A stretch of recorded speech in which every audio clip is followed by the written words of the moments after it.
Manage your family business for generations with world's first couple coach. What is a family business? Mr. Arora, how do you define a true family business? It's one where ownership and at least one key management role rests with family members who see the firm's success as part of the shared legacy, not just a financial investment. Does family managed always mean small scale? No, some of the world's largest corporations are family controlled. Size depends on strategy and governance, not the surname on the share certificate. Where do families usually blur lines between ownership and management? When titles are granted by birthright instead of merit, diluting accountability and slowing professional growth. Why do outsiders often misunderstand family businesses? Because they underestimate the emotional capital involved. Decisions aren't purely numbers, legacy and relationships weigh in. Building a family business. What's the first brick in building a sustainable family business? A shared vision document. Agree why the business exists and what legacy you're willing to protect. Should we involve professionals from day one? Absolutely. External expertise sets the quality bar early and prevents family-only echo chambers. How do we fund an idea without risking family harmony? Pre-seed capital like any structured investment, clear terms, repayment expectations, and documented equity splits. What role does governance play in early years? Even a 2-page code of conduct clarifies roles, decision rights, and conflict resolution methods, crucial in the formative stage. FBM Continuity Model. We hear you reference FBM Continuity Model. What is it? A framework, family, business, and management, aligned through governance, talent pipelines, and strategic reinvestment to ensure longevity across generations. How is it different from basic succession planning? Succession is an event, continuity is an ecosystem that anticipates shocks and preserves culture. Where do most families stumble in this model? Underinvesting in the management pillar, assuming family loyalty can replace professional competence. How long does implementation take? Typically 24 to 36 months of disciplined change management and coaching. Boundaries of family, business or ownership. Why are these boundaries so hard to maintain? Emotional overlap, birthdays bleed into boardrooms. Clarity demands intentional walls. What's your rule of thumb for decision rights? Family votes on values, the board votes on strategy, management executes operations. Can a single family member wear all three hats? Temporarily, but with explicit conflict of interest disclosures and periodic role reviews. How do we police boundary breaches? Through a family charter that spells penalties for mixing personal and business wallets. Why Indian family businesses fail? Mr. Arora, what's the number one cause of failure? Unresolved interpersonal ego clashes masquerading as strategic disagreements. Does rapid market change play a role? Yes, but adaptable governance can absorb shocks. Rigidity kills faster than disruption. How about tax or regulatory complexity? They're challenges, not death sentences. Lax compliance stems from ignoring professional counsel. One preventive step every Indian family firm should take? Separate family council meetings from board meetings, different rooms, different agendas. Understanding family business dynamics. Why do roles shift with every generation? Because ownership spreads while authority often stays centralized, tension builds until realignment happens. Is sibling rivalry inevitable? Rivalry, yes. Destructive conflict, no. Transparent metrics turn rivalry into performance fuel. How do in-laws influence dynamics? They can be bridges or barriers. Pre-entry orientation helps integrate them constructively. Tool you recommend to map dynamics?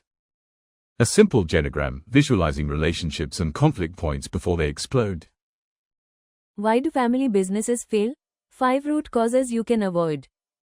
Why do family businesses break despite success? Emotional conflicts, entitlement, lack of vision alignment, poor governance, and unclear succession planning are top reasons. Family members come together for money and split for money due to hazy systems. Which is more dangerous, financial conflict or ego clashes? Ego clashes. They slowly erode trust and decision-making, often under the surface until it's too late. How can such splits be preempted? Ensure financial transparency by institutionalizing decision processes and separating family matters from business operations. A documented conflict resolution methodology can be the guide to keep splits away. Is a split always a failure? Not necessarily. If done respectfully and strategically, it can lead to healthier business growth on both sides. Budgeting family business growth. Why is budgeting essential for a growing family business, Mr. Arora? Budgeting acts as a financial compass. In a family business, it ensures resources are aligned with goals and avoids emotional decision-making that can derail growth. How do we balance ambition and financial prudence in budgeting? By setting realistic revenue targets and allocating funds to both core operations and strategic expansion while keeping a buffer for unforeseen risks can create a good balance. What's a common mistake families make while budgeting? Many families in business treat the business budget like a household one, underestimating operational risks and overestimating returns without proper forecasting. How often should budgeting be reviewed? Ideally, quarterly. A flexible budget allows for recalibration in response to market changes or internal shifts. Managing debt in family business. Mr. Arora, when is taking debt a smart move for a family business? When the business is not leveraged too much and debt is linked to capacity building, like upgrading infrastructure or expanding reach, and not just plugging cash flow gaps. Ensure financial ratios are within controls. What are the risks of informal or internal family loans? They blur financial boundaries, create emotional baggage, and lack accountability, often leading to conflicts or financial strain. How do you assess the right debt-to-equity ratio for a family business? It depends on the industry and growth phase, but generally, a 1-to-1 ratio keeps the balance between risk and stability manageable. However, risk-taking capability increases with the potential growth opportunities. How can families create a culture of responsible borrowing? Education, financial transparency, and involving independent advisors in large debt decisions helps in prudent borrowing decisions. Managing expenses in a family business. Why do expenses get overlooked in family businesses? Emotional spending, lack of formal controls, and blurred lines between personal and business expenses are key reasons of creating variance and conflicts. What's the first step to getting control over expenses? Classify all expenses, essential versus discretionary, and set limits with accountability mechanisms. Also ensure the SOPs of claims, withdrawals and distribution are in order and followed. Should family salaries be treated differently? No, compensation must ideally be role-based, not relationship-based. It promotes fairness and professionalism. How can we reduce unnecessary overheads without friction? Engage all stakeholders in periodic reviews and base decisions on data, not hierarchy or emotion. Focus on wealth management and enhancement as a family. Siblings to cousins, family business complications. Mr. Arora, what changes when cousins enter the business? Shared values often dilute, and decision-making becomes complex due to varying priorities, upbringing, and ownership expectations. What causes friction between sibling and cousin generations? Lack of defined roles, unclear ownership structures, and unequal participation often lead to misunderstandings. Can cousin-run businesses succeed? Absolutely, with strong governance, open communication, and agreed-upon rules for entry, exit, and conflict resolution, a cousin consortium can be successful. What can the first generation do to prevent future chaos? Build systems, define policies early, and involve the next gen in vision building, not just operations. Mentoring the next generation early on is important. Impact of next gen entry in family business. What challenges come with the next generation entering the business? Generational gaps in thinking, resistance to change, and unclear role expectations can disrupt workflows and relationships. New generations always need crisp, clear systems and well-defined roles with authorities. How should the older generation prepare for transition? By mentoring, not micromanaging, and allowing space for innovation while guiding values and long-term vision. Should the next gen work outside first? It's highly recommended to have outside work experience. It builds credibility, skills, and a professional mindset before joining the family legacy. How do you align new ideas with traditional ways? Structured dialogues, pilot projects, and shared learning sessions bridge the experience and innovative thinking. Importance of board meetings in family business.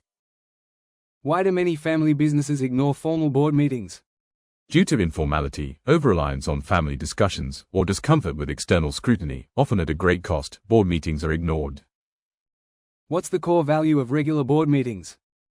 They create discipline, strategic clarity, and accountability, separating vision building from day-to-day firefighting. Should non-family members be part of the board? Yes, advisory board members bring fresh perspectives, reduce bias, and enhance credibility with external stakeholders. What makes board meetings truly effective? Preparation, clear agendas, respectful debate, and follow-through on action points. How to choose a family business successor? Mr. Arora, what makes a good successor in a family business? It's not just about age or relation, it's about capability, vision alignment, emotional intelligence, and team respect. A good successor must have great understanding of family values, purpose, and business philosophy. Can two successors co-lead? Yes, but only with clearly divided roles and mutual trust. Otherwise, it leads to confusion and competition. What role should the current leader play in the transition? The current leader must be a coach, not a controller. Smooth transitions require letting go gradually while ensuring continuity. Should successors be chosen early? Absolutely. Early identification allows time for grooming and reduces succession anxiety. This is the most important task on the desk of the CEO. Family retreat. Why should a business family plan retreats, Mr. Arora? Retreats offer a break from routine to reflect, reconnect, and realign the family vision beyond daily operations. What should be the agenda of a family business retreat? Vision sharing, generational dialogue, conflict resolution, and strengthening of personal bonds, not just business KPIs. It should be value-adding for both family and business. How often should such retreats happen? Annually, if possible. Consistency fosters trust and keeps long-term goals on track. Can a retreat actually prevent family-business conflict? Yes, when done right, it becomes a safe space to air differences, listen deeply, and plan constructively. Importance of family meetings. Mr. Arora, why are family meetings necessary in a business family? Because family businesses operate at the intersection of emotion and enterprise. Family meetings help align personal values with business priorities, preventing miscommunication and silent assumptions. What should be the purpose of a family meeting versus a business meeting? A family meeting is about relationships, roles, expectations, and vision sharing, not operations. It's a platform to build mutual understanding and strengthen emotional equity, which sustains the business in the long run. What are the signs that a family meeting is urgently needed? When decisions are delayed due to personal tension, when misunderstandings escalate, or when the next generation feels unheard, and even status quo, those are all signals. If avoided too long, such issues can damage both family unity and business performance. How can we make these meetings productive, not emotional debates? By setting ground rules, appointing a family business consultant, documenting discussions, and maintaining a rhythm, like quarterly or biannual meetings. The goal is not to win arguments, but to build shared clarity and trust. Financial clarity for business continuity. Mr. Arora, why is financial clarity so critical in family businesses? Financial clarity ensures that everyone understands where the business truly stands. Without it, decisions are made based on assumptions, not facts, and that's where risk, confusion, and internal mistrust begin. What areas are most commonly misunderstood or hidden in family business finances? Profitability versus cash flow, personal versus business expenses, and actual liabilities. Many families rely on informal updates instead of structured financial reporting, which clouds long-term planning. How does financial transparency help with business continuity? It allows for early detection of risks, smoother succession planning, easier onboarding of the next generation, and better external credibility, especially with banks, partners, and investors. More importantly, it's the financial clarity about eligibility, expenses, and withdrawals, which builds trust within family members. What's your advice to families who avoid financial discussions out of discomfort? Make it a discipline, not an option. Introduce monthly or quarterly financial reviews, involve all key family members, and consider a family business consultant if needed. Financial discomfort today leads to breakdowns tomorrow. Scaling a family business. Mr. Arora, why do some family firms plateau after initial success? Growth outpaces structure. Scaling needs systems, not just hard work. What's the safest path, organic or acquisition? It's context-driven, organic if you own a competitive niche, acquisition if speed matters more than control of every process.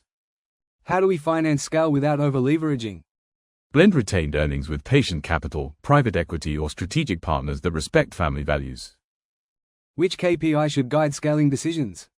Return on invested capital, ROIC. It forces you to weigh growth against efficiency.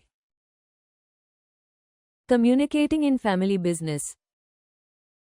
Why does communication degrade as businesses grow? Informal chats once sufficed, now scale demands structured dialogue channels. What's an immediate fix for miscommunication? Weekly pulse meetings with a rotating chairperson to ensure every voice is heard. Should sensitive issues be emailed? Never. High-emotion topics need face-to-face or facilitated sessions. Best tech tool for family-wide updates? A secure, shared dashboard, financial snapshots, project statuses, and family event calendars keeps everyone aligned. Aligning family expectations with business goals. What misalignment do you see most often? Dividend desires versus reinvestment needs, cash-out mentality stunts growth. How early should expectations be set? Before ownership passes down, clarity now prevents courtroom drama later. Can a facilitator really help?